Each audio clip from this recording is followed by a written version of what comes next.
नमस्कार दोस्तों, जेबी study point के यूट्यूब चैनल में आपका बहुत बहुत हार्दिक स्वागत और अभिनंदन करता हूं। दोस्तों, वीडियो हमारी शुरू हो गई है। ठीक है, जो भी हैं हमारे ग्रुप में सभी का स्वागत है।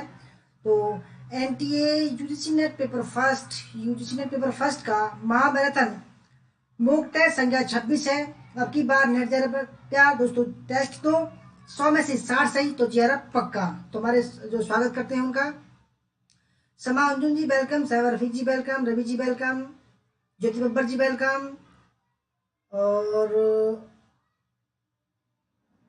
शिव कुमार जी वेलकम, धनराज चौधरी जी, भाग्यश्री राणा जी वेलकम सभी का,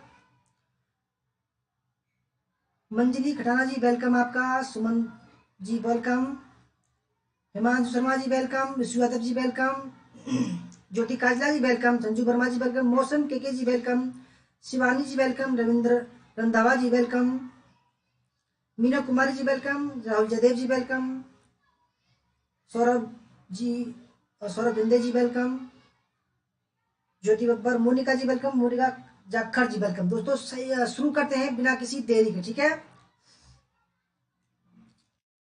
तो हमारा नाम आप जानते होंगे, देव कुमार, पीएचडी इतिहास, एक बार जी 4 बार नेट। हमारा नंबर है 8755475312 पर। ठीक है दोस्तों, अगर आप हमारे चैनल पर नए हैं और आपने अभी तक हमारा चैनल सब्सक्राइब नहीं किया, प्लीज सब्सक्राइब कर लीजिए। उसके पास में जो बेल आइकन उसको प्रेस कर लीजिए, जिससे कि आने वाली नई वीडियो का नोटिफिकेशन आपको पहले मिलेगी। वीडियो को लाइक, शेयर और दोस्तों ज्वाइन का बटन यहाँ है, मेंबर से ले सकते हैं और लाइव चैट यहाँ है। तो शुरू करते हैं बिना किसी देरी के। ठीक है, पहला सवाल ये रहा, 10 सेकंड का समय है दोस्तों, प्लीज स्पीड से चलेंगे हम। ठीक है, हमें स्पीड से चलना है। ठीक है, नीलम जी वेलकम और मोनी कुमारी झा,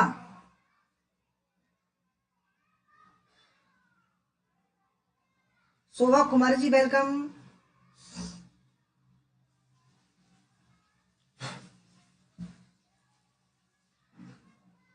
तो दोस्तों पहला सवाल है, शिक्षण प्रक्रिया के आधार पर विश्वविद्यालयों के प्रकार निम्नलिखित में से क्या है? पहला, केंद्र एवं राज्य शासित विश्वविद्यालय। दूसरा, पारंपरिक एवं मुक्त विश्वविद्यालय। तीसरा, प्राथमिक एवं द्वितीय विश्वविद्यालय। उपरोक्त में से कोई नहीं। दोस्तों 10 सेकंड है आपके पास में कमेंट करने के लिए, बिल्कुल धुआंधार कर दो आप। ठीक है, स्पीड में। हिस्ट्रीकांत जी वेलकम, प्रिया कल्याणकर जी वेलकम। दोस्तों सही आंसर है ऑप्शन नंबर बी।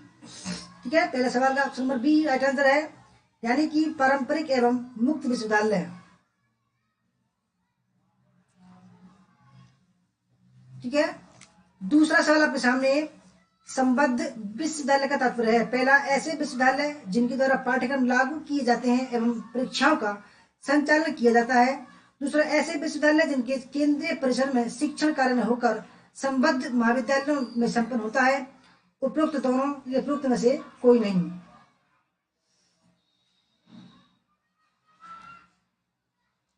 दोस्तों बस आपको स्पीड से चलना है। ठीक है, हम भी स्पीड से चलेंगे। राहुल सिंह जी वेलकम, ज्योत्साना मेहतो जी वेलकम।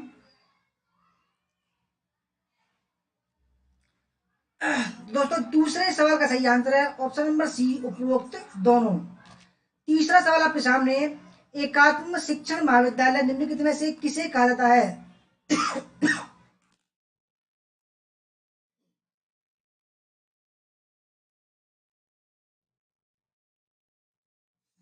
पहला पहला है संबद्ध विश्वविद्यालय को, आवासीय विश्वविद्यालय को, उपरोक्त दोनों या उपरोक्त में से कोई नहीं।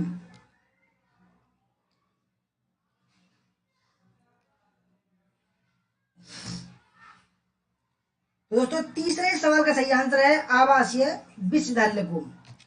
चौथा सवाल आपके सामने, राष्ट्रीय ओपन स्कूल की स्थापना कब की गई? 1989, 1990, 1992। उपरोक्त में से कोई नहीं। RP Maurya ji welcome, ma'am आपका भी वेलकम, जो जयंती सरकार जी वेलकम,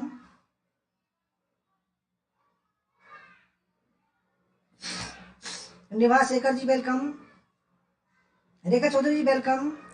दोस्तों राष्ट्रीय ओपन स्कूल की स्थापना जो की गई थी दोस्तों वो है ऑप्शन नंबर ए, 1989 में। ठीक है, पांचवा सवाल, एनसीईआरटी की स्थापना कब हुई? दोस्तों फुल फॉर्म है national council education research and training 1955, 1960, 1961 या उपरोक्त में से कोई नहीं। एनसीईआरटी की स्थापना कब हुई थी? नीलम जी आपका वेलकम, नमस्कार। नीलम जी सभी का मैंने स्वागत कर दिया पहले ही, ठीक है, आपका भी किया था, शायद आप अवेलेबल नहीं थी। दोस्तों सही आंसर है 1961 में, ठीक है, 1961 में। छठा सवाल आपके सामने है, निम्नलिखित में से किस शिक्षा की जांच हंटर आयोग द्वारा की गई?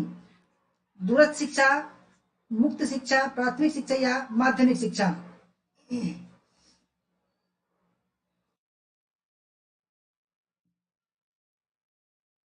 है दोस्तों, हंटर आयोग जो जिसने जांच की थी वो थी प्राथमिक शिक्षा की, तो छठे का सी। सातवां सवाल, निम्नलिखित में से किस वायसराय के शासनकाल में भारतीय विश्वविद्यालय आयोग की स्थापना की गई? Lord Dalhousie, Lord Ripon, Lord Curzon या लॉर्ड मैकाले? दोस्तों बहुत ही बढ़िया सवाल है, ठीक है। अनिता राणा जी वेलकम। दोस्तों हिस्ट्री वालों के लिए बिल्कुल आसान सवाल है, ठीक है। थॉमस रेले इसके अध्यक्ष थे। दोस्तों सही आंसर है option number C, Lord Curzon ने, ठीक है। आठवां सवाल आपके सामने, अनौपचारिक शिक्षा की प्रमुख विशेषता क्या है?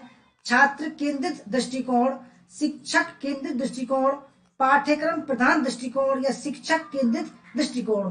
अनौपचारिक शिक्षा की प्रमुख विशेषता क्या है?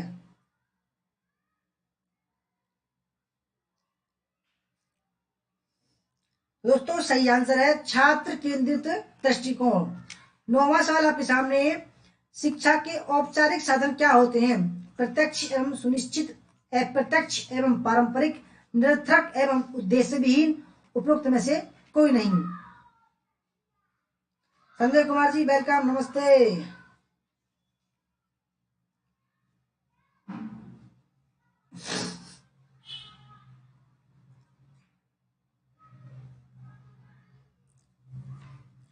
दोस्तों नौवें सवाल का सही आंसर है, शिक्षा के औपचारिक साधन है प्रत्यक्ष एवं सुनिश्चित। 10वां सवाल है दोस्तों, स्पीड ज्यादा तो नहीं है, बता देना अगर स्पीड ज्यादा हो तो, ठीक है। कोठारी कमीशन का गठन कब किया गया? 1964, 1965, 1970 या 1975 में? अमन जी वेलकम, अफरोज जी वेलकम, ठीक है। दोस्तों सही आंसर है 10वीं का ऑप्शन नंबर फर्स्ट, 1964 में, ठीक है। 11वां सवाल, वर्तमान में कौन शिक्षा का सशक्त माध्यम है? कंप्यूटर, संचार, पत्राचार या टेक्नोलॉजी में से कोई नहीं, ठीक है। वर्तमान में कौन शिक्षा का सशक्त माध्यम है? तो 11वें सवाल का सही आंसर है संचार, ठीक है। 12वां सवाल, निम्नलिखित में से किस राज्य में सर्वाधिक विश्वविद्यालय हैं? छत्तीसगढ़, बिहार, गुजरात, इनमें से कोई नहीं।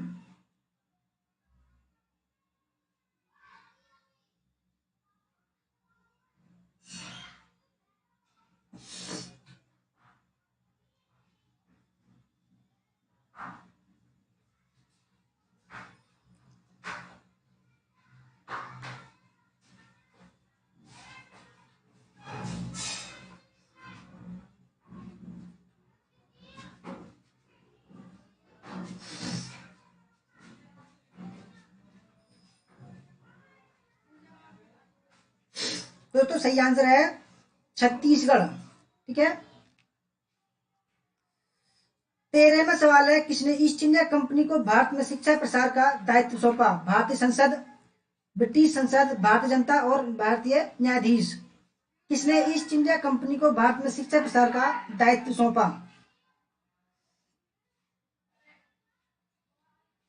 दोस्तों सही आंसर 13वें का ब्रिटिश संसद, ठीक है।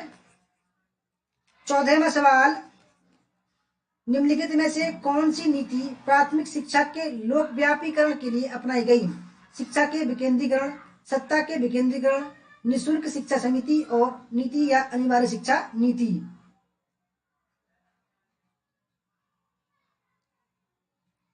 निम्नलिखित में से कौन सी नीति प्राथमिक शिक्षा के लोक व्यापीकरण के लिए अपनाई गई? दोस्तों वैसे तो आप 12वीं में डी लगा रहे हैं, वो इनमें से छांटना था। अगर वैसे 12वीं अगर ये होता कि कौन सा ठीक नहीं है, दोस्तों वैसे उत्तर प्रदेश में सबसे ज्यादा है, ठीक है। दोस्तों 14वें सवाल का जो सही आंसर है शिक्षा के विकेंद्रीकरण। ठीक है। 15वां सवाल, 6 से 14 वर्ष की आयु के बच्चों के लिए अनिवार्य शिक्षा का कानून कब लागू किया गया? 1 जनवरी 2008, 1 अप्रैल 2010, 1 मई 2009 या इनमें से कोई नहीं।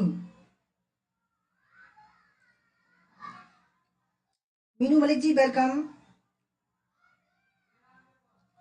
तो दोस्तों सही आंसर है 15वें का ऑप्शन नंबर बी, 1 अप्रैल 2010 में। 16वां सवाल, निम्नलिखित में से कौन सी समिति शैक्षणिक सुधारों से संबंधित है? विश्वनाथ समिति, हरटोग समिति, यशपाल समिति और अशोक मेहता समिति। कौन सी समिति शैक्षणिक सुधारों से संबंधित है?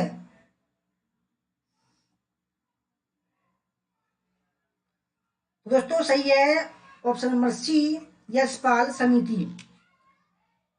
17वां सवाल, हरटोग समिति की स्थापना कब हुई? 1927, 28, 1930 से 1935 में।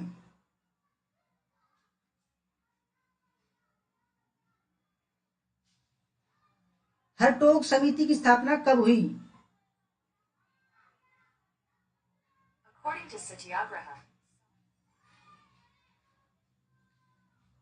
हरटोग समिति की स्थापना।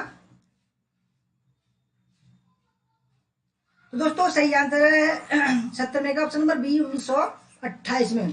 ठीक है। और 19वां सवाल है, ये 17वां, ये 18वां सवाल। दोस्तों 18वां सवाल है, 11वीं पंचवर्षीय योजना 2007-12 के अंतर्गत उच्च शिक्षा में नामांकन दर का लक्ष्य क्या रखा गया है? 5%, 10%, 15 या 20%। दोस्तों क्या रखा गया था? ठीक है।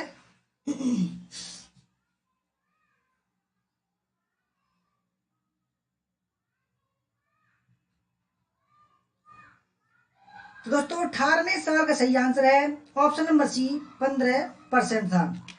19वां सवाल, दिल्ली विश्वविद्यालय किस प्रकार का विश्वविद्यालय है? राज्य विश्वविद्यालय, केंद्रीय, आंशिक केंद्रीय विश्वविद्यालय या उपरोक्त में से कोई नहीं। दिल्ली यूनिवर्सिटी दोस्तों कैसा विश्वविद्यालय है? दोस्तों सही आंसर है सेंट्रल यूनिवर्सिटी या केंद्रीय विश्वविद्यालय। ठीक है। 20वां सवाल आपके सामने, आवासीय विश्वविद्यालय को क्या कहा जाता है? एकात्मक शिक्षण महाविद्यालय, प्राथमिक शिक्षण महाविद्यालय, औपचारिक शिक्षण महाविद्यालय या उपरोक्त में से कोई नहीं। दोस्तों बिल्कुल भी अपने आप को समय मत दो। ठीक है। आप जितना भी दिमाग को रेस्ट दोगे, इतने बेकार की चीज जो है अपने दिमाग में घुसेंगी। ठीक है। इसलिए मैं बिल्कुल स्पीड से चल रहा हूं। धर्मेंद्र कुमार जी वेलकम। स्पीड से चलो बस, यानी कि अपने दिमाग को दोस्तों बिल्कुल भी फुर्सत मत दो। दोस्तों सही आंसर है 20वें का ऑप्शन नंबर फर्स्ट, एकात्म शिक्षण महाविद्यालय। 21वां सवाल आपके सामने, सुनिश्चित करने के लिए उच्च शिक्षा के सर्वाधिक निकायों की स्थापना की है। ठीक है। तर्क है, भारत में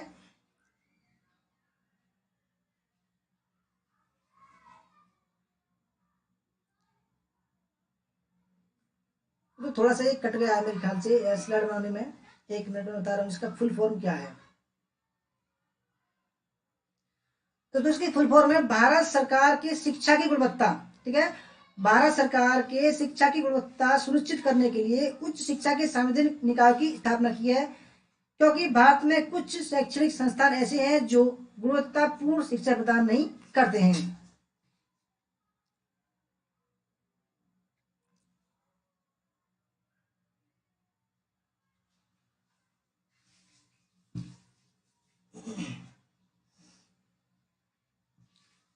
दोस्तों 21वें सवाल का सही आंसर है ऑप्शन नंबर फर्स्ट, ए और आर दोनों सही हैं। ए की सही व्याख्या आर है। 12वां सवाल आपके सामने, हिफा उच्चतर शिक्षा वित्तीय अभिकरण की स्थापना के पीछे भारतीय सरकार का उद्देश्य वित्तीय सहायता प्रदान करना है। पहला, देश के प्रमुख संस्थानों की अवसंरचना में सुधार हेतु। दूसरा, संकाय की शोध परियोजना हेतु। तीसरा, भारतीय और विदेशी विश्वविद्यालयों के बीच शोध सहयोग हेतु। और चौथा, भारतीय संस्थानों और उद्योगों के बीच शोध सहयोग हेतु।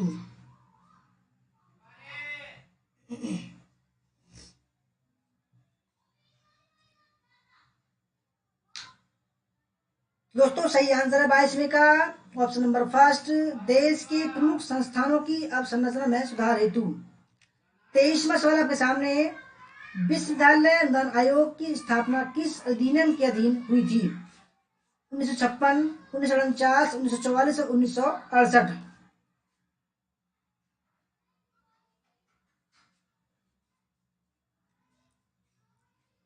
यूजीसी की स्थापना दोस्तों किस अधिनियम के अधीन हुई थी? तो दोस्तों सही आंसर है 1956 के। ठीक है दोस्तों, वैसे तो ये 1953 में स्थापित हुआ था।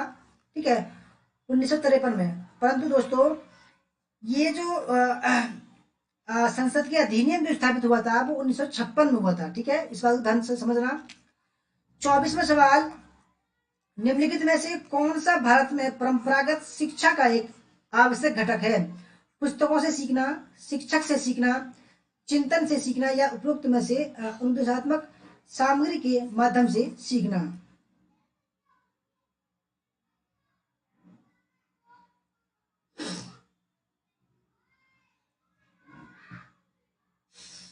तो दोस्तों 24वें सवाल का जो सही आंसर है वो है ऑप्शन नंबर बी, शिक्षक से सीखना। ठीक है, 25वां सवाल है, शिक्षा के क्षेत्र में निम्नलिखित में से किस संस्थान की स्थापना भारत सरकार के मानव संसाधन विकास मंत्रालय द्वारा की गई है? Indian council of world affair Nai Delhi, mythic society Bangalore, national Bal Bhavan नई दिल्ली, चौथा है इंडिया इंटरनेशनल सेंटर नई दिल्ली।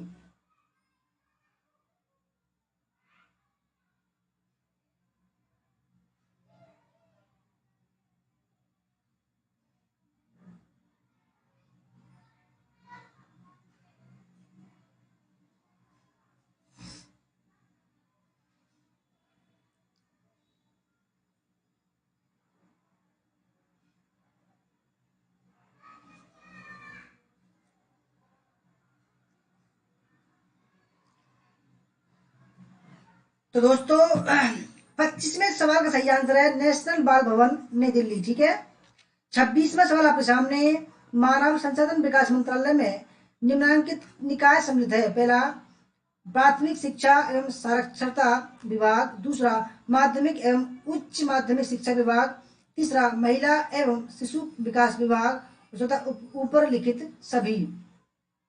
दोस्तों आज के पेपर में भी आया था। ठीक है, MHRD को जो बदला गया है वो किस रूप में बदला गया है दोस्तों? ठीक है, मिनिस्ट्री ऑफ एजुकेशन में।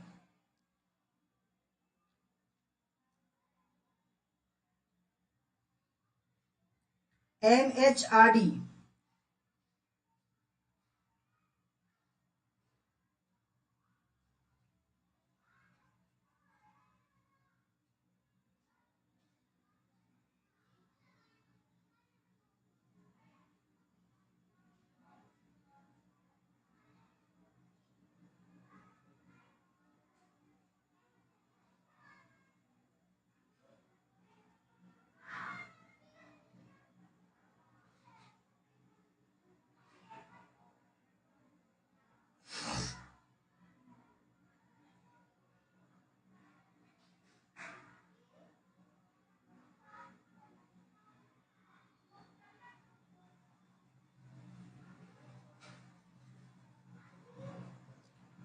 दोस्तों सही आंसर है, ठीक है, 26 का सही आंसर दोस्तों ऑप्शन नंबर डी, उपरोक्त में से सभी।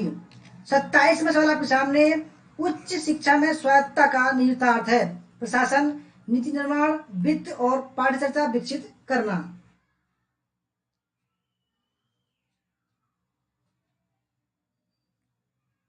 संजय जी करंट से बनाए चलो ठीक है, करंट से बनाएंगे। ठीक है, कुछ सवाल भेजते हैं आपको करंट से। उच्च शिक्षा में स्वायत्तता का निहितार्थ है? तो दोस्तों 27वें सवाल का सही आंसर है नीति निर्धारण।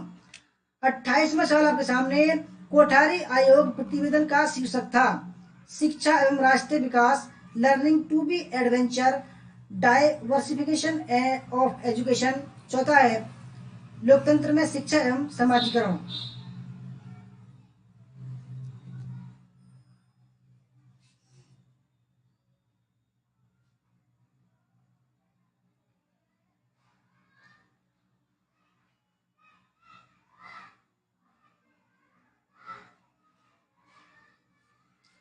दोस्तों 28वें सवाल का सही आंसर है ऑप्शन नंबर फर्स्ट, शिक्षा एवं राष्ट्रीय विकास। 29, भारत में विश्वविद्यालय अनुदान आयोग के क्षेत्रीय कार्यालय की संख्या बताइए। 10, 7, 8, 9।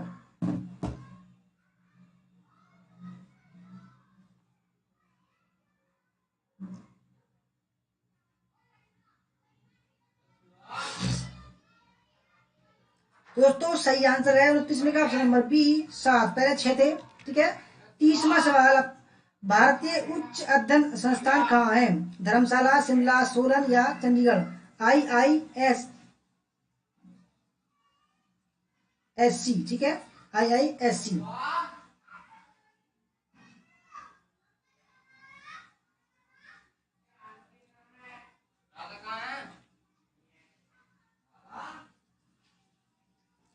दोस्तों सही आंसर है ये है शिमला में। ठीक है, मोहन शर्मा जी के पास में।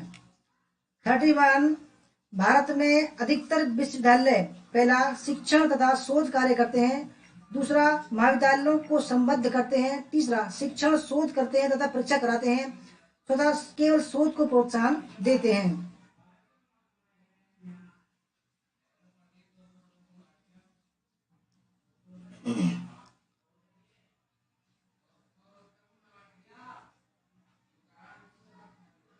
दोस्तों सही आंसर है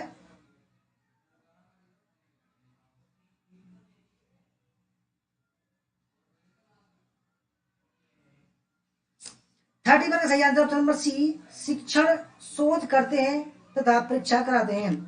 32, निम्नलिखित में से कौन सा संगठन शैक्षणिक योजना में क्षमता निर्माण कार्यक्रम से संबंध रखता है? NCERT, UGC, NAAC यानी कि नेक, ठीक है, और NUEPA न्यूपा। ठीक है, निम्नलिखित में से कौन सा संगठन शैक्षणिक योजना में क्षमता निर्माण कार्यक्रम से संबंध रखता है? दोस्तों बढ़िया सवाल है, ये आ सकता है सवाल। ठीक है, दोस्तों सही आंसर है ऑप्शन नंबर डी, न्यूपा। ठीक है, नई दिल्ली में है ये।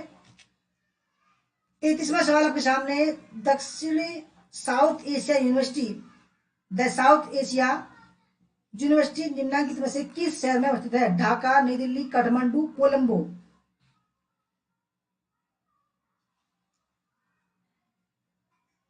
तो दोस्तों 33वें का सही आंसर है ऑप्शन नंबर बी, ये है नई दिल्ली में। द साउथ एशिया यूनिवर्सिटी जो है नई दिल्ली में है।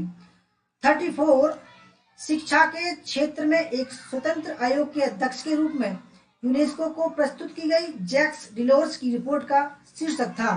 पहला millennium development report, learning the treasure with in, तीसरा world declaration on education for all, चौथा international commission on education report.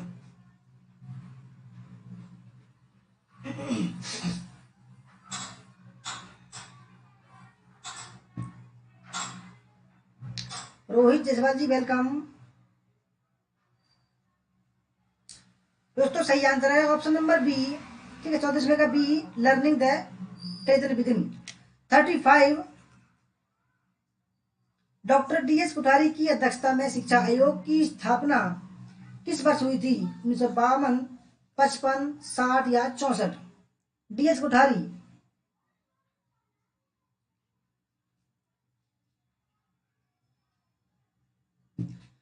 तो सही आंसर है कोठारी आयोग जो है 1964। ठीक है, मुदालिन आयोग 1962। ठीक है, NCERT 1961 और दोस्तों UGC 1956। ठीक है, 36वां सवाल आपके सामने, भारत सरकार ने सार्वजनिक क्षेत्र में किन्हें सर्वोत्कृष्ट संस्थान का दर्जा दिया है? IIT दिल्ली, IIT बॉम्बे, जवाहरलाल नेहरू विश्वविद्यालय दिल्ली, हैदराबाद विश्वविद्यालय, पांडिचेरी विश्वविद्यालय और भारतीय विज्ञान संस्थान? भारत सरकार ने सार्वजनिक क्षेत्र में किन्हें सर्वोत्कृष्ट संस्थान का दर्जा दिया है?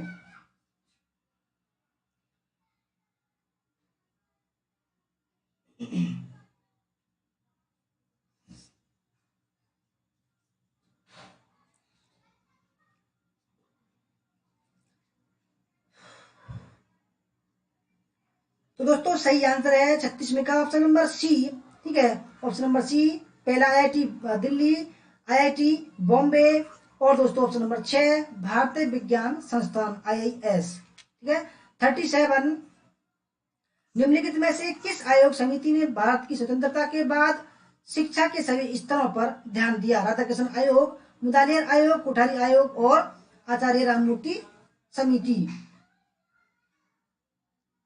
आचार्य राममूर्ति समिति।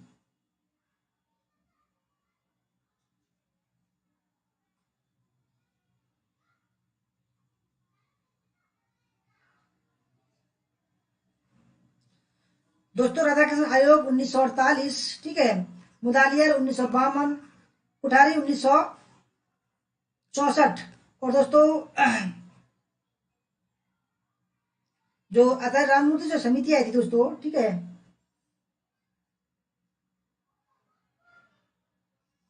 1986। ठीक है।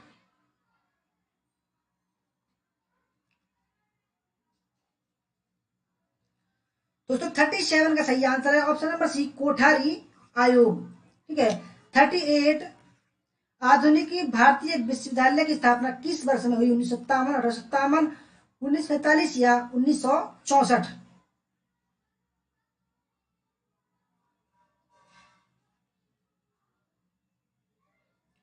दोस्तों हमारे बैच में देख लो 85 सदस्य हैं, और जो पता ना कब पढ़ेंगे वो, उनकी सोच क्या हिसाब की है पता नहीं पड़ रहा है भाई। दोस्तों उन्होंने हर बार पढ़ा है जैसे पढ़ रहे हैं, और अब भी ऐसे पढ़ रहे हैं दोस्तों, कुछ भी चेंज नहीं कर पा रहे हो अपने आप को। बताइए, इतना अच्छा प्लेटफॉर्म मिल रहा है यूट्यूब का, इतनी अच्छी तैयारी करा रहे हैं, फिर भी नहीं बदल रहे हैं। बताओ क्या होगा उनका? तो 38 का जो सही आंसर वो है ऑप्शन नंबर बी, 1857। 39 कौन से भारतीय शिक्षा आयोग ने सबसे पहले प्रतिभा पलायन की समस्या पर ध्यान दिया?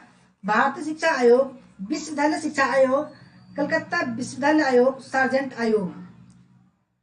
दोस्तों जरूरी नहीं है कि दोस्तों के आप जो है थ्योरी पढ़ो इस टाइम, और जो है यूट्यूब वगैरह जो इतने महत्वपूर्ण सवाल लाते हैं उनको मत देखिए। दोस्तों दुनिया देखती है, और दुनिया देखो अन अकेडमी पर है और कुछ कोचिंग करा रहे हैं ऑनलाइन दोस्तों, उनसे पढ़कर, लेकिन पढ़कर निकल रहे हैं। और दोस्तों जो घर पर बैठे बैठे कुछ नहीं देख रहे हैं, कुछ नहीं कर रहे हैं दोस्तों, उनसे बढ़िया काम करके दिखा रहे हैं वो। तो उनकी सोच सोच की बात है दोस्तों ये। ठीक है।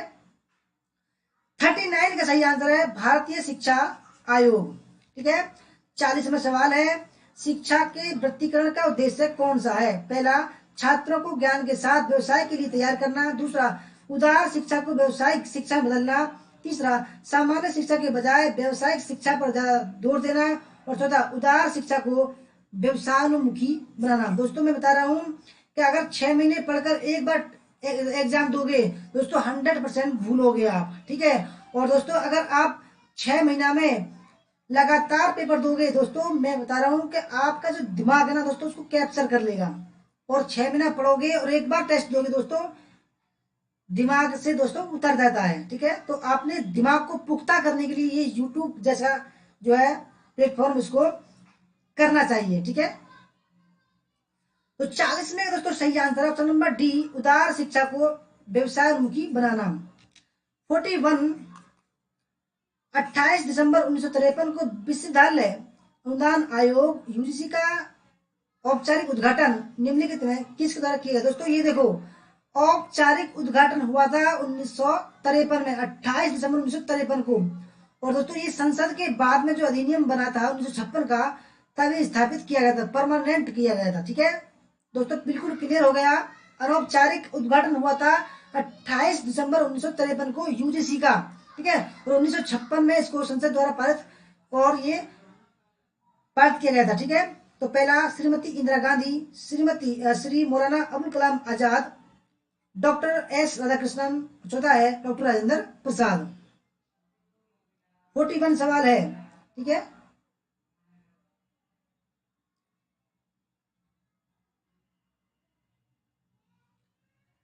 तो दोस्तों सही आंसर है श्री मौलाना अबुल कलाम आजाद। दोस्तों ये इसके जो है पहले अध्यक्ष है। बहुत बड़ी फोटो लग रही है दोस्तों, मैं देख के आया था। ठीक है। बहुत बड़ी फोटो लग रही है इनकी। ठीक है। 42 निम्नलिखित में से भारत में प्राच्य अधिगम संस्थानों का चयन कीजिए। Asiatic society, Madras Sanskrit college, Tezpur विश्वविद्यालय और मिथिक सोसाइटी। भारत में प्राच्य अधिगम संस्थानों का चयन कीजिए। दोस्तों जो भी हमारी वीडियो को नहीं देख रहे हमारे बैच के, उनसे बोला जाता है अपनी सोच को चेंज कर लो यार, अब भी टाइम है, मान जाओ। नहीं वरना दोस्तों अपने दिमाग के सामने उन लोग समझ ही नहीं रहे हैं, इतना मेहनत करवा रहे हैं दोस्तों फिर भी नहीं समझ रहे हैं। मैं कह रहा हूँ मान जाओ मान जाओ मान जाओ। दोस्तों बहुत इंपोर्टेंट समय है, अपनी दिमाग को पुख्ता कर लो, जो जानकारी आपने कलेक्ट की दोस्तों उसको पुख्ता कर लो, स्ट्रॉन्ग कर लो, वीडियो देख लो, मान जाओ। ठीक है दोस्तों, वो नहीं देख पा रहे हैं, नहीं देख पा रहे हैं, अदरवाइज क्या होगा दोस्तों, अब पढ़ रहे हैं, कोई काम आ गया, रीसेट हो गया सारा सिस्टम। ठीक है, क्योंकि उन्होंने एग्जाम नहीं दिया। दिक्कत यही है दोस्तों, मुझे पता है यही दिक्कत है। ठीक है, तो 42वें सवाल सही आंसर है दोस्तों ऑप्शन नंबर ए, बी और डी। ठीक है, 43 है, निम्नलिखित से उस कालावधि को चुनिए जिसमें भारत उच्च शिक्षा का केंद्र बना। गुप्त काल, बुद्ध काल, मुगल काल या ब्रिटिश काल।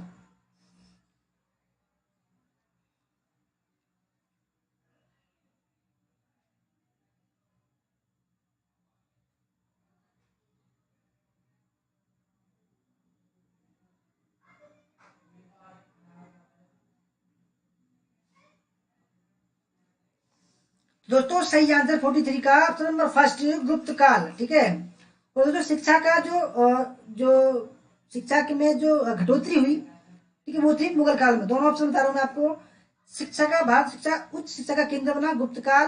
और दोस्तों जो ये जो सवाल था, किस काल में भारतीय शिक्षा की अवनति हुई, ठीक है, मुगल काल में।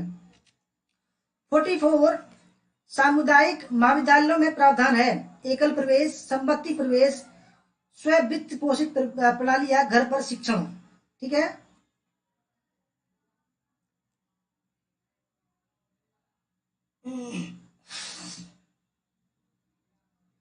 सामुदायिक महाविद्यालय में प्रावधान है दोस्तों, सही आंसर है क्या है, समवर्ती प्रवेश। ठीक है, 45, वैदिक शिक्षा पद्धति में शिक्षा का माध्यम था संस्कृत, पाली, हिंदी, उर्दू। वैदिक शिक्षा, वैदिक शिक्षा पद्धति में शिक्षा का माध्यम था दोस्तों, वैदिक जो शिक्षा पद्धति थी वो थी संस्कृत पर। ठीक है, संस्कृत। 46, व्यापार और सेवा पर सामान्य समझौते। गेट्स के अनुसार उच्च शिक्षा में एक सामग्री होनी चाहिए, घरेलू सार्वजनिक क्षेत्र, घरेलू निजी क्षेत्र, गैर व्यापार क्षेत्र, वैश्विक बाजार स्थान।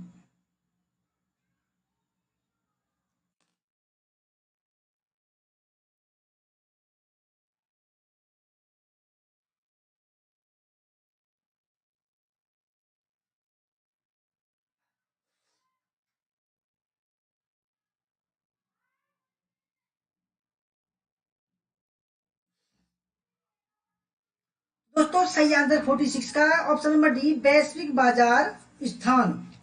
47, निम्नांकित में से कौन सा अनुक्रम महाविद्यालय स्तर के शिक्षण कार्यक्रमों हेतु परिणाम आधारित पाठ्यक्रम को प्रदर्शित करता है? पहला, विषय वस्तु, शिक्षण अधिगम, अधिगम परिणाम या मूल्यांकन।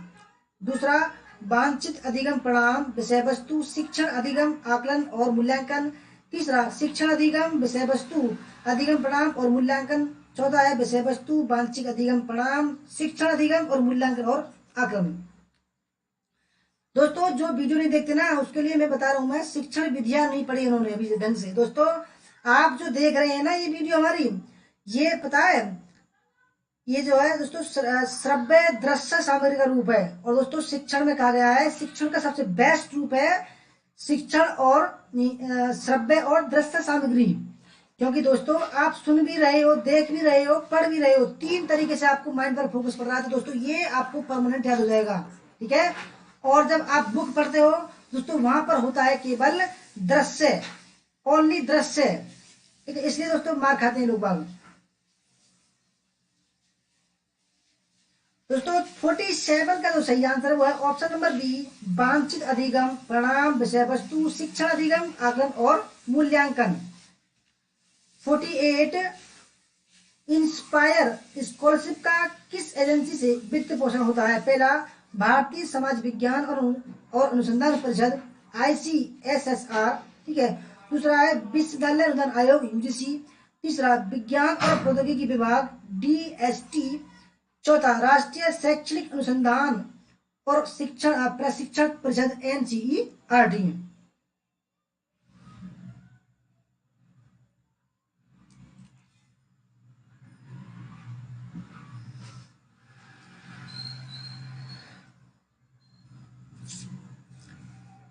इंस्पायर स्कॉलरशिप का किस एजेंसी से वित्त पोषण होता है? तो दोस्तों सही आंसर है 48 का ऑप्शन नंबर सी, विज्ञान और प्रौद्योगिकी विभाग DST। 49, जो विश्वविद्यालय अपने निजी चैनल द्वारा शैक्षिक कार्यक्रम टेलीकास्ट करता है वह है। दोस्तों ये आज भी एग्जाम में आया है, ठीक है।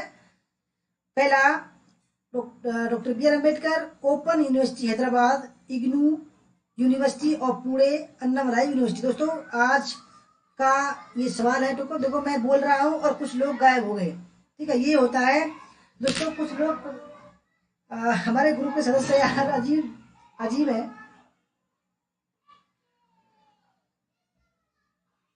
उनको बोलता हूँ कि ये सही है दोस्तों, वो लोग वीडियो देखना छोड़ देते हैं।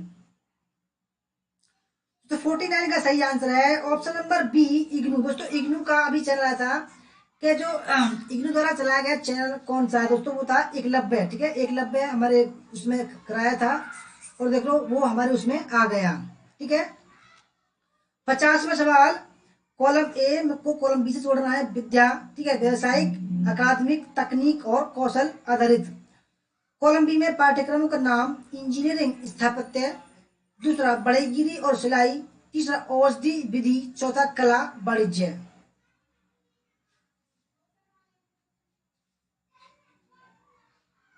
जी आज ही आया था। देखो हमने अपने बैच में जो पेपर फर्स्ट का ग्रुप है उसमें कराया था वो सवाल, ठीक है। एकलव्य और दोस्तों जो ज्ञान दर्शन भी कराया था, ठीक है, और ज्ञानवाणी भी कराया था, सब करा दी दोस्तों। तो 50वें सवाल दोस्तों बढ़िया सवाल है। 50वें सवाल का जो सही आंसर है वो है ऑप्शन नंबर डी, ठीक है, यानी कि व्यवसायिक। ऑप्शन नंबर सी, औषधि और विधि, ठीक है। एकादमिक, ऑप्शन नंबर 4, कला वाणिज्य। तकनीकी, ऑप्शन नंबर फर्स्ट, इंजीनियरिंग, स्थापत्य और कौशल आधारित, ये है बढ़ई और सिलाई। 51वां सवाल है, भारत में स्थापित पहला मुक्त विश्वविद्यालय है। यशवंत राय चव्हाण महाराष्ट्र मुक्त विश्वविद्यालय नासिक। दूसरा, नालंदा मुक्त विश्वविद्यालय पटना। तीसरा, भीमराव अंबेडकर मुक्त विश्वविद्यालय हैदराबाद। चौथा है तमिलनाडु मुक्त विश्वविद्यालय चेन्नई।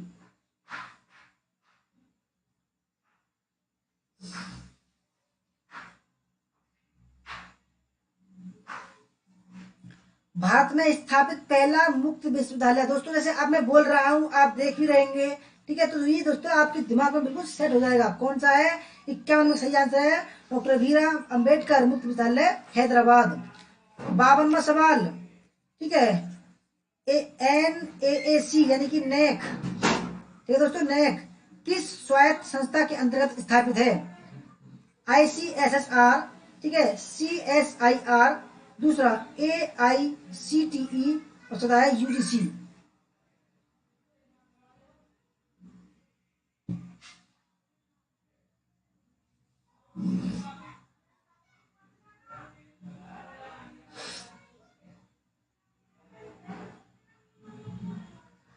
तो दोस्तों सही आंसर है ऑप्शन नंबर डी, UGC, ठीक है। UGC के तहत जो है नेक का स्थापित हुआ था, नेक, ठीक है। 43 है, CIET निम्नलिखित में से किसका सूचक है? Centre for integrated education and technology. दूसरा, central institute of engineering and technology. तीसरा, central institute for education technology. चौथा सेंटर फॉर इंटीग्रेटेड एविएशन तकनीक। पूनम देवी जी वेलकम।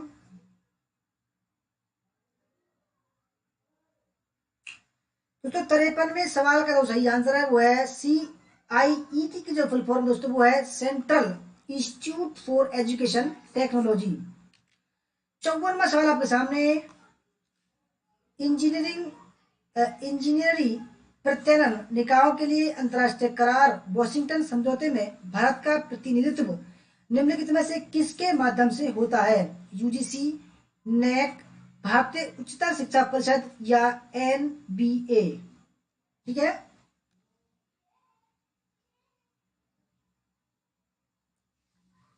NBA।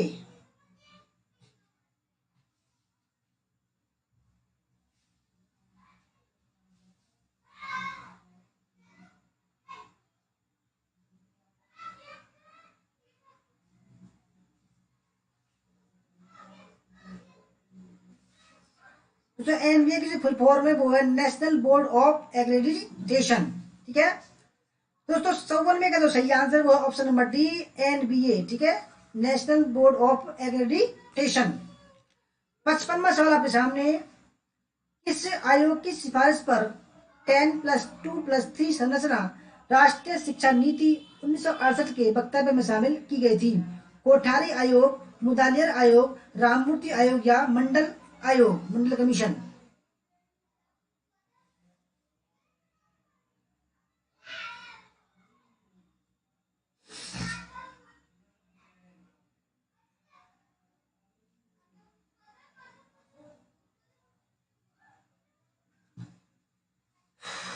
दोस्तों 55वें सवाल का जो सही आंसर वो है ऑप्शन नंबर फर्स्ट।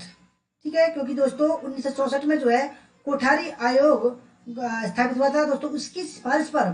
ठीक है, 1968 में एक नीति बनी थी जिसमें 10+2+3 संरचना राष्ट्रीय शिक्षा नीति 1968 के वक्तव्य में शामिल की गई थी। ठीक है, 56वां सवाल आपके सामने, निम्नांकित में से कौन सा विश्वविद्यालय द्वय पद्धति का नहीं है? पहला दिल्ली विश्वविद्यालय, बंगलौर विश्वविद्यालय, मद्रास विश्वविद्यालय, इंदिरा गांधी राष्ट्रीय मुक्त विश्वविद्यालय।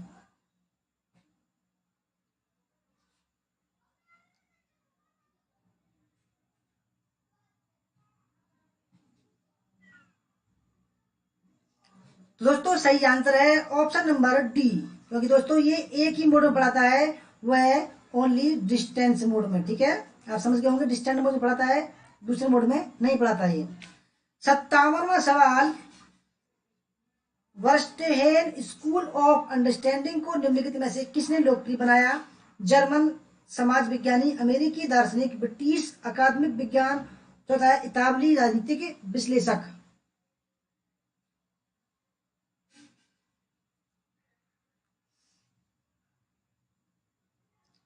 वर्स्टेहेन स्कूल ऑफ अंडरस्टैंडिंग को निम्नलिखित में से किसने लोकप्रिय बनाया? दोस्तों सही आंसर 57 का ऑप्शन नंबर फर्स्ट, जर्मन समाज विज्ञानी ने। 58वां सवाल आपके सामने, मूल्य विकास के चरण और सेकंड में है मूल्य शिक्षा की दृष्टि से महत्वपूर्ण विशेषता है। तो पहला है मूल्य संग्रहण, मूल्य आकलन, मूल्य स्पष्टीकरण और मूल्य सुदृढ़ीकरण। पहला है अनुकरण हेतु अवसर प्रदान करना, दूसरा मूल्यों के एकीकरण के माध्यम से चरित्रीकरण, तीसरा आंतरिक मूल्यांकन हेतु संकेत प्रदान करना, चौथा अन्य मूल्यों के प्रति अभिमुखीकरण, पांचवा परिचर्चा तथा बहस।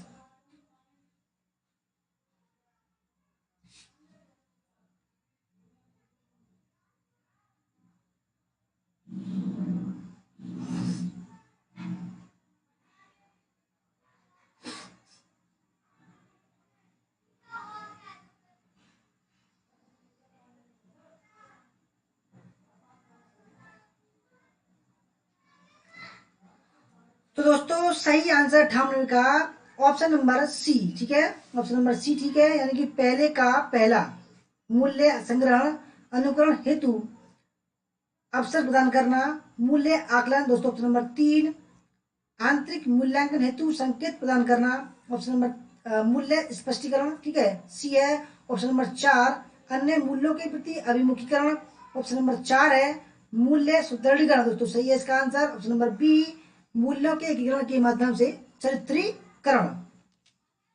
59वां सवाल, निम्नांकित में से किसे 2 अक्टूबर 1978 महात्मा गांधी का जन्म दिवस को प्रारंभ किया गया था? पहला, राष्ट्रीय प्रौढ़ शिक्षा कार्यक्रम एडुसेट, प्रथम शैक्षिक रेडियो चैनल, और चौथा है 10+2+3 योजना।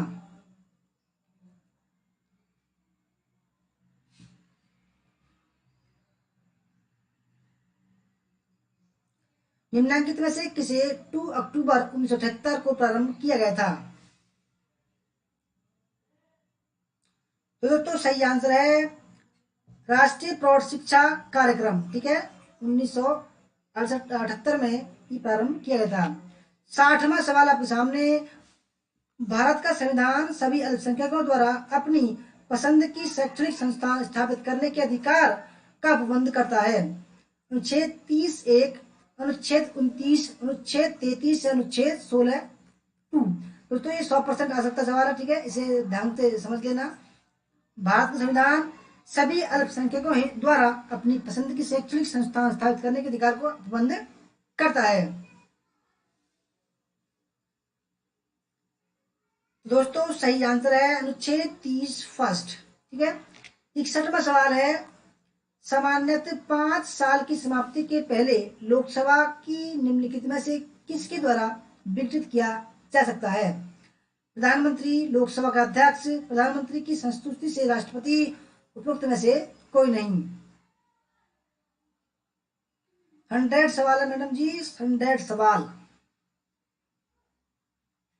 ठीक है, 100 सवाल है, इसलिए थोड़ी तेज गति से चल रहे हैं। दोस्तों सामान्य 5 साल की समाप्ति के पहले लोकसभा को निम्नलिखित में से किसके द्वारा विघटित किया जा सकता है? ठीक है, लोकसभा को भंग किया जा सकता है 5 साल से पहले। दोस्तों सही आंसर है प्रधानमंत्री की संस्तुति से राष्ट्रपति के द्वारा, ठीक है। 62, आमतौर पर भारत में केंद्रीय विश्वविद्यालयों का विजिटर कौन है? पहला, भारत का प्रधानमंत्री, मानव संसाधन विकास मंत्री, भारत का राष्ट्रपति।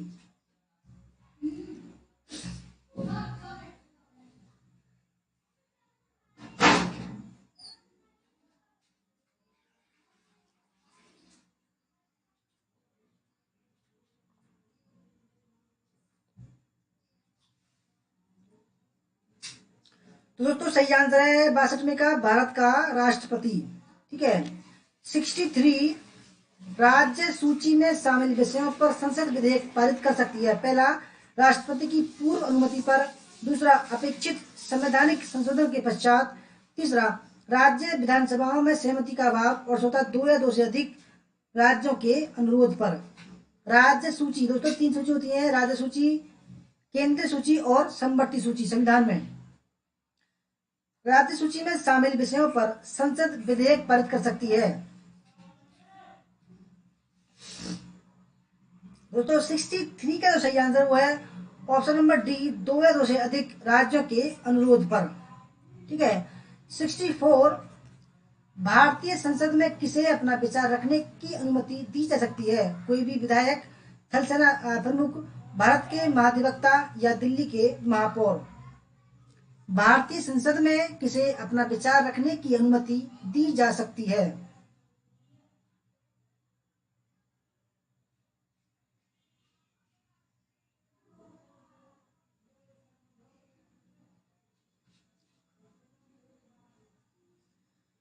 तो दोस्तों 64वें का जो सही आंसर वो है ऑप्शन नंबर, भारत के महाधिवक्ता, सॉलिसिटर जनरल ऑफ इंडिया। परंतु दोस्तों ये जो है संसद में वोट नहीं कर सकते, ठीक है, मत नहीं डाल सकते। 65, निम्नलिखित में से भारतीय संविधान का कौन सा एक अनुच्छेद अल्पसंख्यकों को अपनी रुचि की शिक्षण संस्थाओं को स्थापित एवं संचालित करने के अधिकार को संरक्षण प्रदान करता है? अनुच्छेद 19, अनुच्छेद 29, अनुच्छेद 30 या ऑप्शन नंबर 4, अनुच्छेद 31।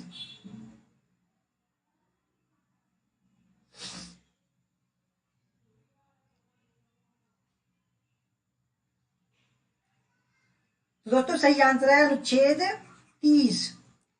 66वां सवाल, राष्ट्रपति और उपराष्ट्रपति के चुनावों से संबंधित विवादों का निपटारा किया जाता है भारत के निर्वाचन आयोग द्वारा, संसद की संयुक्त समिति द्वारा, भारत के उच्चतम न्यायालय द्वारा।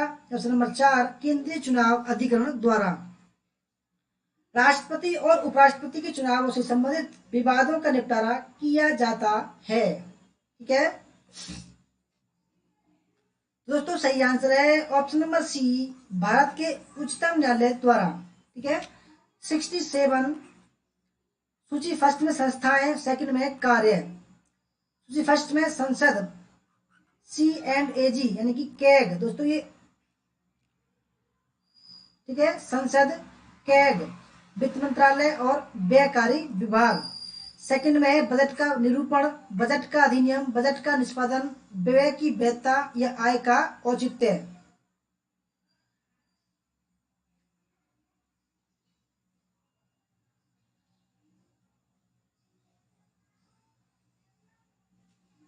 दोस्तों मजा आ रहा है ना तेज स्पीड में दिमाग को एक्टिव कर लो, बिल्कुल एक्टिव। दोस्तों अब आप बच्चे नहीं हो, अब आप एकदम यानी कि नेट की एग्जाम के लिए एकदम आप परिपक्व हो चुके हो। ठीक है दोस्तों 67 का जो सही आंसर है वो ऑप्शन नंबर फर्स्ट। ठीक है संसद।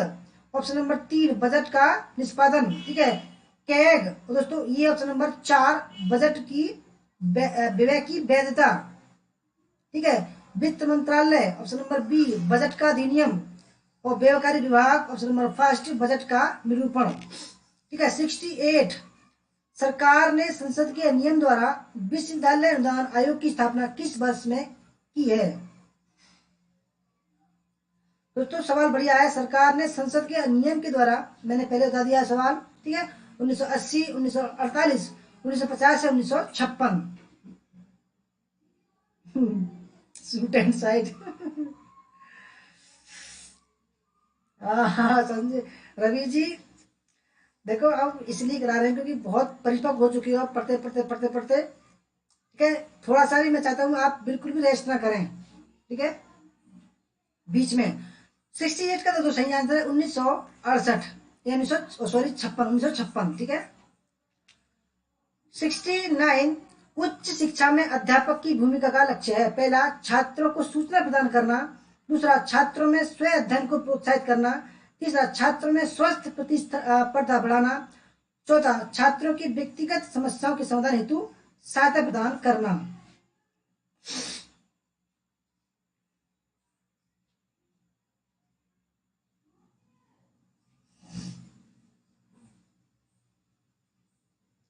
राहुल जयदेव जी आप गलत क्यों कर रहे हो। ये जो है अनौपचारिक स्थापना हुई थी 1953 में। ठीक है परंतु संसद के द्वारा जो पारित हुआ था वो 1956 में हुई थी। दोस्तों उच्च शिक्षा में अध्यापक की जो भूमिका लक्ष्य है दोस्तों 69 का सही आंसर है छात्रों में स्व अध्ययन को प्रोत्साहित करना। ठीक है 70वां सवाल, सूचना देने और प्राप्त करने का अधिकार की गारंटी भारत के संविधान की धारा में दी गई है। 19(2)(a), 19(16), 19(2) या 19(1) फर्स्ट।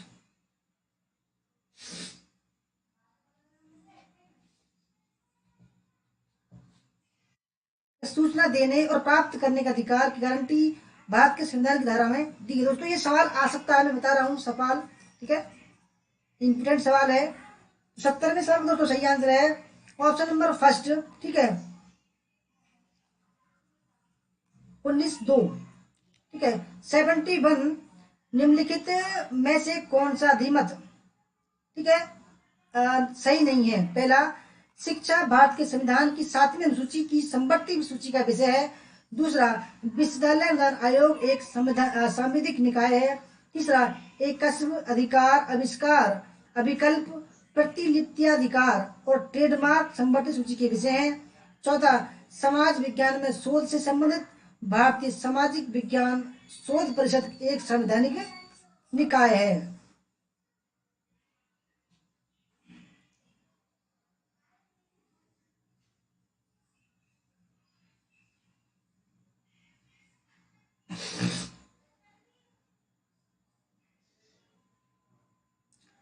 तो दोस्तों 71 का जो सही आंसर है दोस्तों, इसमें दो जो है गलत है। एक तो नंबर 2, विश्वविद्यालय अनुदान आयोग एक सांविधिक निकाय है, ठीक है। और ऑप्शन नंबर 4,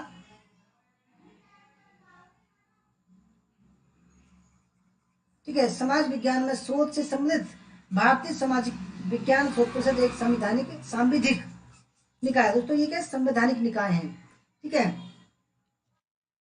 72, संविधान का कौन सा अनुच्छेद नागा परंपराओं और सामाजिक प्रथाओं को संसद के किसी भी अधिनियम से रक्षोपाय प्रदान करता है? पहला अनुच्छेद 371A, अनुच्छेद 371B, तीसरा अनुच्छेद 371C और चौथा अनुच्छेद 263। नागा परंपराओं और सामाजिक प्रथाओं को संसद के किसी भी अधिनियम में रक्षोपाय प्रदान करता है।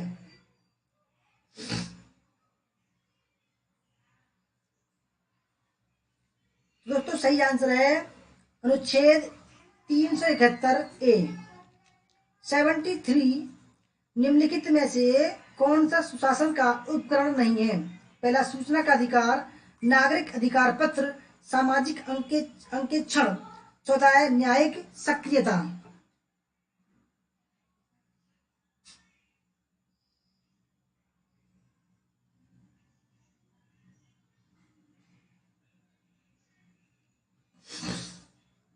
कौन सा सुशासन का उपकरण नहीं है? दोस्तों 73 में का सही आंसर है न्यायिक सक्रियता।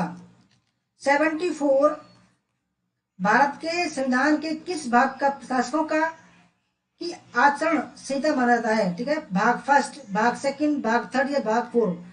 भारत के संविधान के किस भाग को प्रशासकों की आचरण संहिता माना जाता है?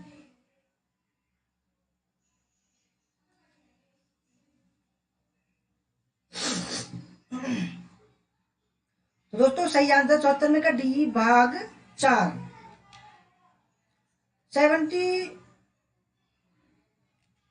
75 तो 75 है ये। भारत के संविधान के अनुच्छेद 120 के अनुसार संसद की कार्यवाही का संचालन होता है केवल अंग्रेजी में, केवल हिंदी में, हिंदी में अंग्रेजी दोनों में, या ऑप्शन नंबर 4, संविधान के 8वें परिशिष्ट में सम्मिलित सभी भाषाओं में?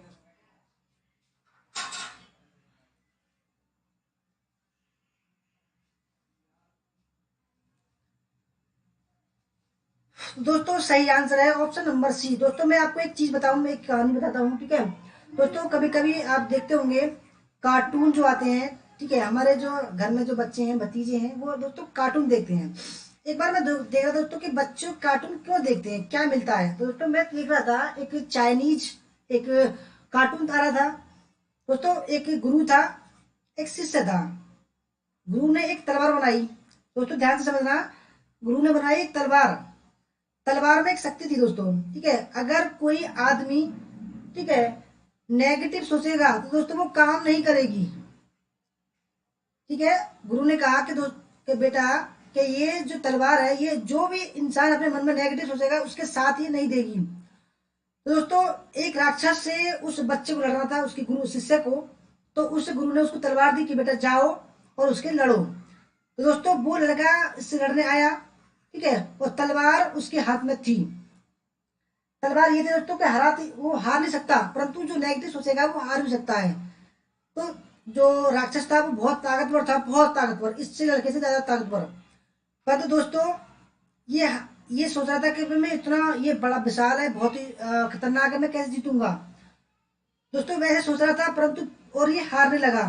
तो गुरुजी बोले उनके दोस्तों, बेटा कि तू नेगेटिव सोच रहा है, नेगेटिव मत सोच और मैदान में डटा रहे, और ये जो लड़ाई है जीत जाएगा। दोस्तों मैं इसलिए बोल रहा हूं आपको कि आप दोस्तों मैदान में डटे रहो, चाहे मैं कितनी स्पीड में बोल रहा हूँ, ठीक है। मैदान में डटे रहो, नेट से डरो मत, बिल्कुल भी नेगेटिव बिल्कुल मत लाओ, डटे रहो दोस्तों, तलवार लेकर डटे रहो, ठीक है। और दोस्तों फिर देखना, जितनी पॉजिटिव थिंकिंग आप में होगी दोस्तों, नेट जैर कुछ नहीं है आपके सामने। तो दोस्तों यही मैं बता रहा हूँ, मैं ये मैदान में डटे रहो, ये दोस्तों मेरा उसूल है, मैदान में डटता हूँ मैं, ठीक है, पॉजिटिव थिंकिंग के साथ में। और दोस्तों जो मेहनत करते हैं अच्छे अंक दोस्तों अवश्य मिलते हैं उनको। तो 75 का जो सही आंसर है दोस्तों वो है ऑप्शन नंबर सी हिंदी और अंग्रेजी में। 76 निम्न में से कौन सा एक कथन सत्य नहीं है? पहला, भारत में संसद सर्वोपरि है। दूसरा, भारत के सर्वोच्च न्यायालय को न्यायिक जांच का अधिकार है। तीसरा, केंद्र तथा राज्यों में शक्तियों का बंटवारा है। और चौथा, राष्ट्रपति को सलाह देने के लिए मंत्री परिषद है।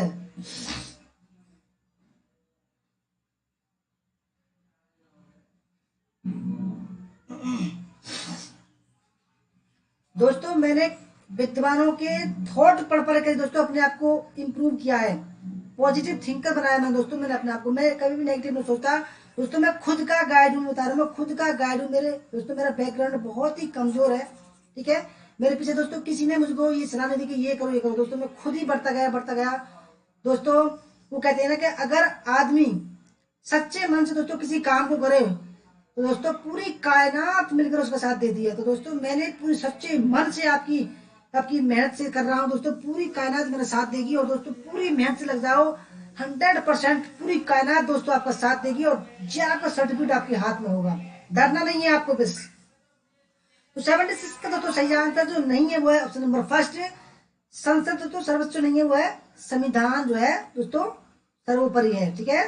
ऑप्शन नंबर फर्स्ट गलत है और बाकी सब ठीक है। 77 निम्न में से कौन सा कथन भारतीय लोकतंत्र के गणतांत्रिक स्वरूप को दर्शाता है? लिखित संविधान, राज्य को कोई धर्म नहीं है। तीसरा, स्थानीय निकायों को शक्तियों का स्थानांतरण। और चौथा, चयनित राष्ट्रपति तथा सीधे या परोक्ष रूप से चयनित संसद। दोस्तों जब आपके साथ कोई गाइड नहीं हो दोस्तों, आप अकेले हो, तो दोस्तों अपने मन की सुनो, ठीक है। और पॉजिटिव थिंकिंग रखो अपने साथ दोस्तों, अच्छा होगा। डरो नहीं, बिल्कुल डर के आगे जीत है। जीव पीना शुरू कर दो, ठीक है। दोस्तों 77 का सही आंसर है वो है ऑप्शन नंबर डी, चयनित राष्ट्रपति तथा सीधे या परोक्ष रूप से चयनित संसद। 78 सूची फर्स्ट को सेकंड से मिलाना है। सूची फर्स्ट में कार्ल पाकर, टी एस कुन, पाल फेयरबांड, चौथा है फ्रांसिस बेकन। सेकंड में आगमनात्मक प्रविधि विधि के प्रतिविरुद्ध रूपावली और मिथ्याकरण। दोस्तों हमारे सर जो हमारे सुपरवाइजर हैं, ठीक है, पीएचडी के गाइड हैं दोस्तों, वो बोलते हैं यार तू एकदम कमाल का व्यक्ति है, ठीक है। मुझसे कुछ नहीं कहते और जो भी पीएचडी कर रहे हैं उनको लताड़ लगाते हैं। वो बोलते हैं यार इससे कहने की जरूरत नहीं है यार, ये खुद ही एक ऐसा इंसान है। दोस्तों हमारे वीडियो को देखकर हमारे सर ने वीडियो बनानी शुरू की। बोला यार मुझे कुछ चीला बना लिया मुझे अपना। मैं बोला सर क्यों शर्मिंदा कर रहे हो? दोस्तों जहां मैं पीएचडी कर रहा हूँ ना, वो भी प्रिंसिपल भी, एचओडी भी, हमारे सर भी कहते हैं यार क्या कमाल का व्यक्ति यार ये। दोस्तों बिल्कुल एक्टिव न, ऐसे में एकदम एक्टिव हूं मैं, बिल्कुल नेगेटिव नहीं हूं, ठीक है। दोस्तों 78 का जो सही आंसर है वो है ऑप्शन नंबर सी, ठीक है, कार्ल पाकर। ऑप्शन नंबर 4 मिथ्याकरण, ठीक है। दोस्तों ये विधि है और ये आदमी, ठीक है। तो T S Kuhn, option number 3 रूपावली, पॉल फेयरबांड, ऑप्शन नंबर 2 विधि के प्रविरुद्ध, और फ्रांसिस बेकन, और दोस्तों ये ऑप्शन नंबर फर्स्ट आगमनात्मक प्रविधि। 79 ऐसे संस्थान जो मानित विश्वविद्यालय के दर्जे के लिए आवेदन करना चाहता हो को न्यूनतम कितने वर्षों से अस्तित्व में होना चाहिए? 5 वर्ष, 10 वर्ष, 20 वर्ष और 25 वर्ष।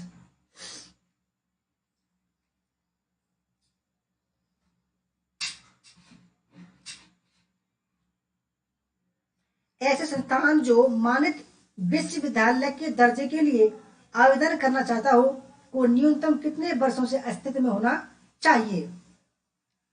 दोस्तों सही आंसर इसका ऑप्शन नंबर बी, सी सॉरी, ठीक है दोस्तों, 20 वर्ष तब उसको दोस्तों डिग्री का, ठीक है, यानी कि कोई कॉलेज अगर लगातार 20 वर्ष तक रहता है, ठीक है, और दोस्तों वो आवेदन करता है कि हमने 20 वर्ष हो गए हैं, हमको यूनिवर्सिटी बना दो, तो 20 वर्ष उसका एलिजिबिलिटी है, ठीक है। 80वां सवाल, अध्यापक शिक्षक पाठ्यक्रमों में योग को शामिल करने का निम्नलिखित में से कौन सा आधार है?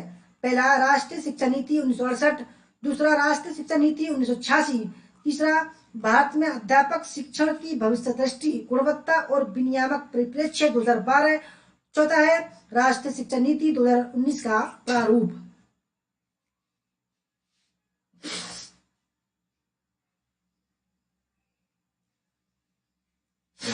अच्छा ज्योति जी वेलकम, गुड गुड गुड।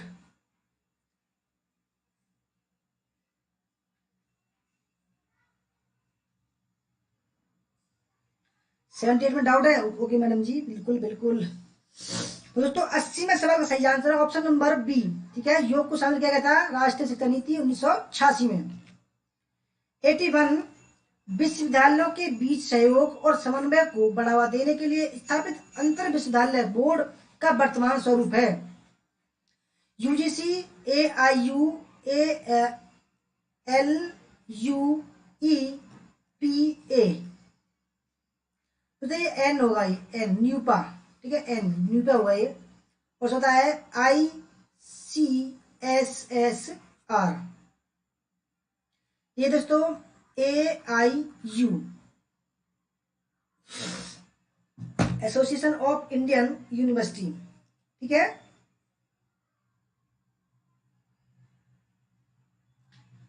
तो दोस्तों सही आंसर है इसका ऑप्शन नंबर बी, AIU। 82 है इस संविधान संशोधन द्वारा एक ही व्यक्ति को एक या एक से अधिक राज्यों का राज्यपाल या संघ राज्य क्षेत्रों का उपराज्यपाल नियुक्त किया जा सकता है। पहला 5वां संविधान संशोधन 1955, दूसरा 6ठा संविधान संशोधन अधिनियम 1956, तीसरा चौथा संविधान संशोधन अधिनियम 1955 और चौथा है 7वां संविधान संशोधन अधिनियम 1956।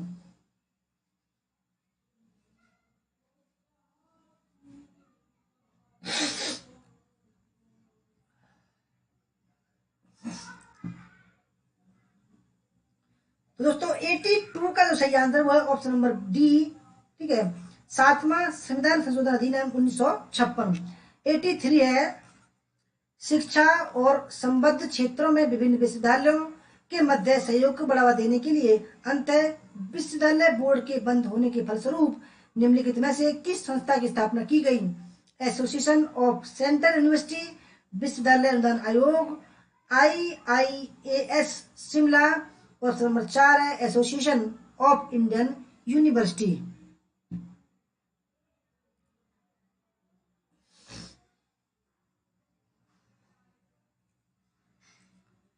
तो दोस्तों 83 का सही आंसर है option number D, association of Indian university. ठीक है, 84 भारत में उच्च शिक्षा में निम्नलिखित में से किस अनुशासन में नामांकन प्रतिशत सर्वाधिक है? कला, विज्ञान, वाणिज्य या प्रौद्योगिकी एवं इंजीनियरिंग।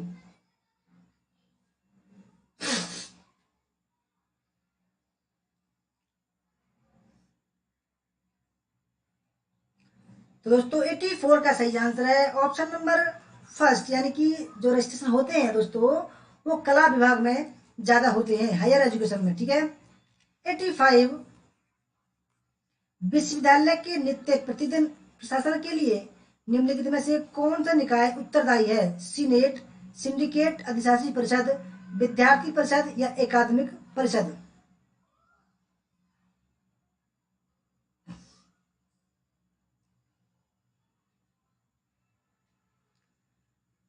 दोस्तों नित्य प्रतिदिन प्रशासन के लिए जो है सिंडिकेट या अधिशासी परिषद जो है ये निकाय जिम्मेदार होता है। 86 जिन विश्वविद्यालय में शिक्षा प्रदान करने के लिए केंद्रीय परिषद होता है उन्हें कहा जाता है केंद्रीय विश्वविद्यालय, डीम्ड विश्वविद्यालय, आवासीय विश्वविद्यालय या ओपन यूनिवर्सिटी।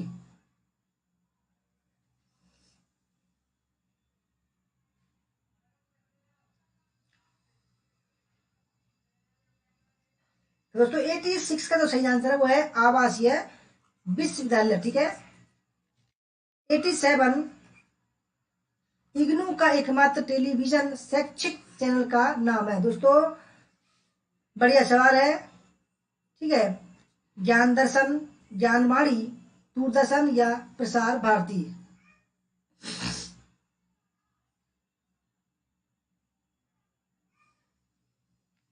इग्नू का एकमात्र टेलीविजन शैक्षिक चैनल का नाम है।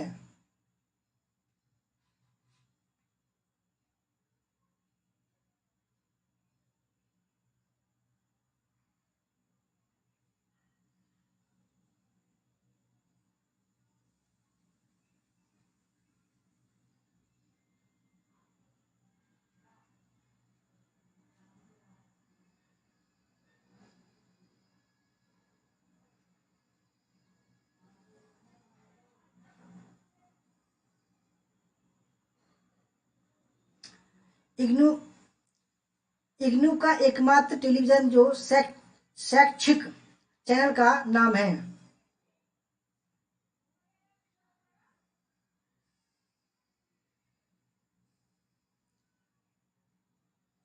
तो दोस्तों सही आंसर इसका ऑप्शन नंबर फर्स्ट, ज्ञान दर्शन। ठीक है। 88 निम्नलिखित कथनों में से कौन सा कथन केंद्रीय विश्वविद्यालय के संबंध में सही है? पहला, केंद्रीय विश्वविद्यालय की स्थापना संसद के अधिनियम से होती है। दूसरा, भारत के राष्ट्रपति केंद्रीय विश्वविद्यालय के विजिटर होते हैं। तीसरा, राष्ट्रपति विश्वविद्यालय की कार्यकारिणी समिति अथवा प्रबंधक बोर्ड के कुछ सदस्यों को मनोनीत कर सकते हैं। और चौथा, राष्ट्रपति कभी कभार कार्यकारिणी समिति या कोर्ट की बैठकों की अध्यक्षता करते हैं।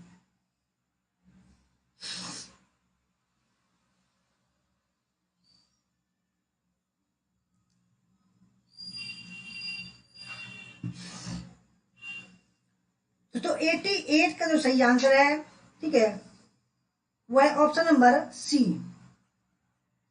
पहला, दूसरा और तीसरा। 89 भारत में परीक्षा प्रणाली की समस्याओं पर विशेष बल निम्नलिखित रिपोर्टों में से किस एक रिपोर्ट का भाग है? पहला, कलकत्ता विश्वविद्यालय आयोग की रिपोर्ट। दूसरा, विश्वविद्यालय शिक्षा आयोग की रिपोर्ट। तीसरा, हरटाउन कमेटी समिति रिपोर्ट। चौथा, यूजीसी की विश्वविद्यालय शिक्षा का स्तर संबंधी रिपोर्ट 1965।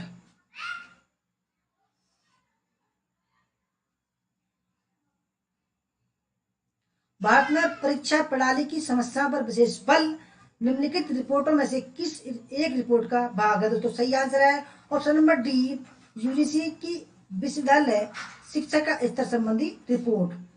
90वां सवाल, निम्नलिखित में से डीम्ड विश्वविद्यालय के विषय में कौन सा कथन सही है? पहला, राज्य के राज्यपाल डीम्ड विश्वविद्यालयों के कुलाधिपति होते हैं। दूसरा, वे अपना पाठ्यक्रम तथा पाठ्यसूची बना ले सकते हैं। तीसरा, वे दाखिला तथा शुल्क के विषय में अपने दिशा निर्देश बना सकते हैं। और चौथा, वे उपाधि प्रदान कर सकते हैं। डीम्ड विश्वविद्यालय के विषय में कौन सा सही है?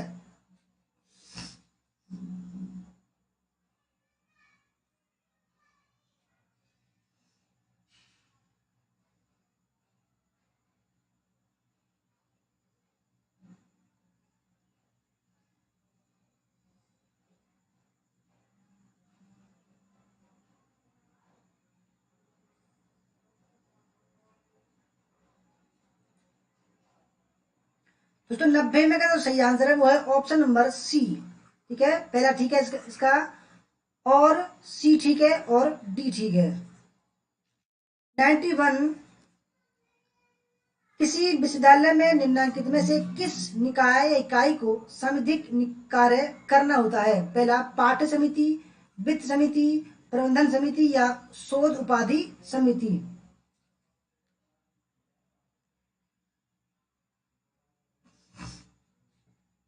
किसी विश्वविद्यालय में निम्नलिखित में से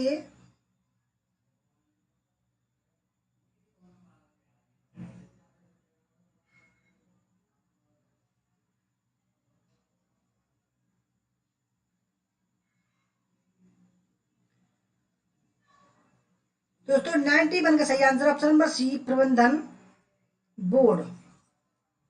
92 हमारी विश्वविद्यालय प्रणाली के माध्यम से पीएचडी कार्यक्रम के अनुसरण के लिए अब कौन सा एक अनिवार्य प्रावधान बन गया है? पहला, पीएचडी के लिए पंजीकरण। दूसरा, विविध पाठ्य कार्य या कोर्स वर्क। ठीक है। तीसरा है 3 वर्ष तक अनिवार्य उपस्थिति। चौथा है विश्वविद्यालय से बाहर के पर्यवेक्षक से मार्गदर्शन।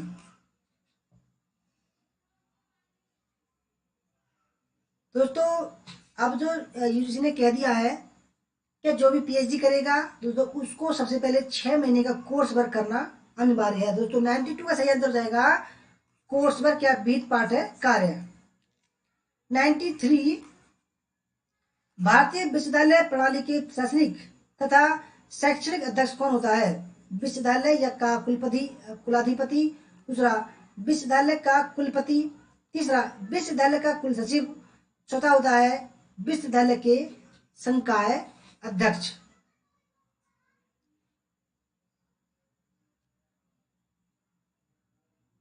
सुबोध जी आपका वेलकम, राजू कुमार जी वेलकम। दोस्तों भारतीय विश्वविद्यालय प्रणाली के प्रशासनिक तथा शैक्षणिक अध्यक्ष कौन होता है? दोस्तों सही आंसर है ऑप्शन नंबर बी, ठीक है, विश्वविद्यालय का कुलपति, वाइस चांसलर ऑफ यूनिवर्सिटी। 94 55% अंकों वाला एक स्नातकोत्तर उत्तीर्ण छात्र पीएचडी उपाधि प्राप्त करने के लिए शोध करना चाहता है। इसके लिए औपचारिक आवश्यकताएं क्या होंगी? पहला, किसी विश्वविद्यालय की नामांकन परीक्षा में बैठना, दूसरा एक कोचिंग संस्थान में जाना, तीसरा एक विशेषज्ञ शिक्षक से सलाह लेना, चौथा नामांकन के लिए आवेदन प्रस्तुत करना, पांचवा शोध के लिए प्रस्ताव प्रस्तुत करना, छठा एक सहपाठी समूह के साथ शोध प्रस्ताव पर चर्चा करना, सातवां शोध के विषय पर विशेषज्ञों की राय लेना, आठवां विश्वविद्यालय के संगत निकाय द्वारा प्रस्ताव को अनुमोदित करना और नौवां अनिवार्य पाठ्यक्रम कार्य में भाग लेना।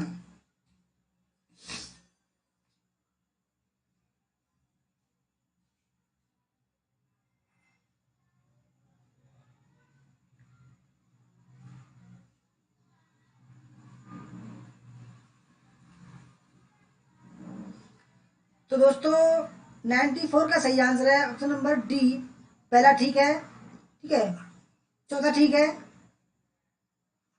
पहला दोस्तों ये है कि किसी विश्वविद्यालय की नामांकन परीक्षा में बैठना, चौथा है नामांकन के लिए आवेदन प्रस्तुत करना, और पांचवा है शोध के लिए प्रस्ताव प्रस्तुत करना, और आठवां है विश्वविद्यालय के संगत निकाय द्वारा प्रस्ताव को अनुमोदित करना, और नौवां अनिवार्य पाठ्यक्रम कार्य में भाग लेना। 95 भारत में राज्य विश्वविद्यालयों के संबंध उच्च शिक्षा प्रणाली का कार्यकारी और नेतृत्वकर्ता कौन होता है? फैकल्टी का डीन, विश्वविद्यालय का कुलपति और विश्वविद्यालय का कुलाधिपति, चौथा है शिक्षा का डीन।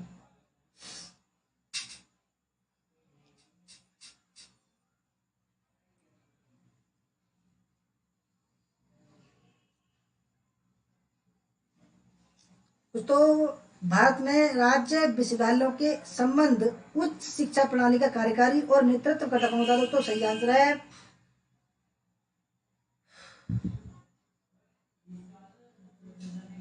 विश्वविद्यालय का कुलपति, ठीक है।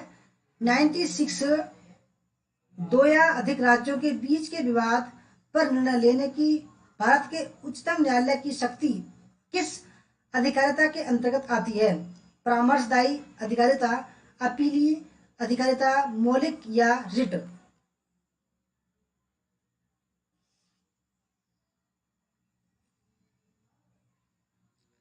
यानी कि दोस्तों ये सवाल ये बोल रहा है कि अगर दो राज्यों में कोई विवाद हो जाए, ठीक है, तो भारत का जो सुप्रीम कोर्ट है या उच्च न्यायालय है, उच्चतम न्यायालय, दोस्तों वो क्या करेगा? दोस्तों वो करेगा मौलिक अधिकारिता देगा, ठीक है। 96 का सी।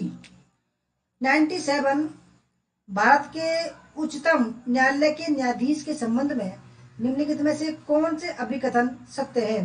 पहला, उच्चतम न्यायालय के न्यायाधीश की नियुक्ति भारत के राष्ट्रपति द्वारा की जाती है।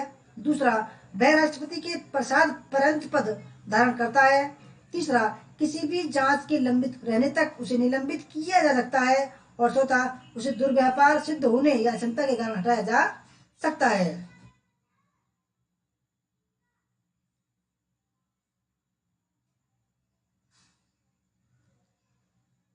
तो दोस्तों 97 का बहुत ही बढ़िया सवाल है, ये आ सकता है सवाल। तो 97 का जो सही आंसर है वो ऑप्शन नंबर डी। तो डी ठीक है। पहला, उच्चतम न्यायालय के न्यायाधीश की नियुक्ति भारत के राष्ट्रपति द्वारा की जाती है। ऑप्शन नंबर 4, उसे दुर्व्यापार सिद्ध होने या क्षमता के कारण हटाया जा सकता है। 98, प्रभावी और स्थायी शिक्षा ग्रहण के लिए शिक्षा ग्रहणकर्ता के पास होना चाहिए। पहला, केवल शिक्षा प्राप्त करने की योग्यता। दूसरा, केवल उत्प्रेरक का अपेक्षित स्तर। तीसरा, केवल शिक्षा ग्रहण के अवसर। और चौथा, योग्यता और प्रेरणा का वांछित स्तर।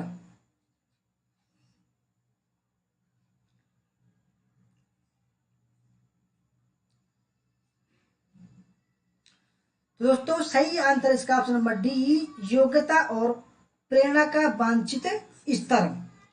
99, भारत में उच्चतर शिक्षा के क्षेत्र में वर्तमान में क्या चुनौतियां हैं? विस्तार, साम्यता, निधियां, परीक्षा सुधार, उत्कृष्टता, प्रवेश परीक्षाएं।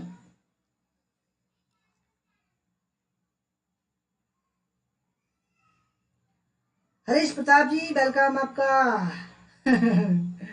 अब आए हो भाई।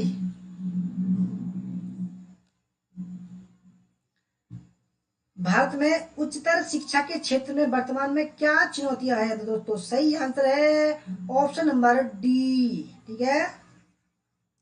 पहला विस्तार, ऑप्शन नंबर साम्यता, ऑप्शन नंबर 5 उत्कृष्टता।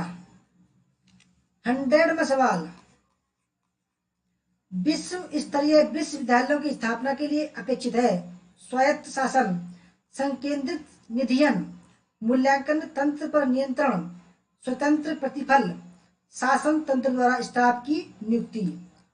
दोस्तों कमेंट फीडबैक जरूर देना। ठीक है। 5 मिनट बाद वीडियो को दोबारा ऑन करना। ठीक है।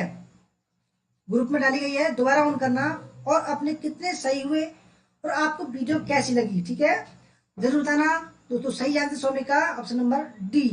ठीक है। पहला स्वायत्त शासन, दूसरा संकेंद्रित निधियन और चौथा स्वतंत्र प्रतिफल। दोस्तों कुछ मोटिवेशन बात बताई मैंने आपको, कान में बांध लेना। ठीक है। कहते हैं ना, दिमाग में सेट कर लेना उन बातों को। डटे रहो दोस्तों, मेहनत करना कभी दोस्तों बेकार नहीं जाता। ठीक है। कोशिश करने वालों की दोस्तों कभी हार नहीं होती है। मैं बोलता हूं दोस्तों, मेहनत करने वालों की भी हार नहीं होती है। ठीक है। मेहनत करिए, सफलता 100% मिलेगी। तो दोस्तों मिलते हैं कल 3 बजे। ठीक है। तब तक के लिए बाय बाय, टाटा, जय हिंद, जय भारत, वंदे मातरम।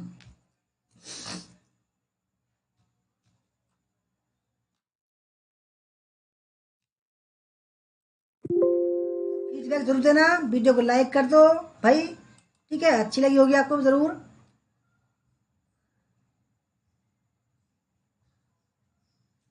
99 सवाल में क्या है? ये 99 वो सवाल।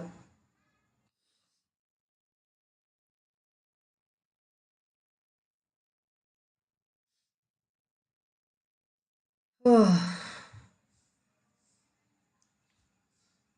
99 सवाल बोल रहा है कि भारत में उच्चतर शिक्षा के क्षेत्र में वर्तमान में क्या चुनौतियां हैं?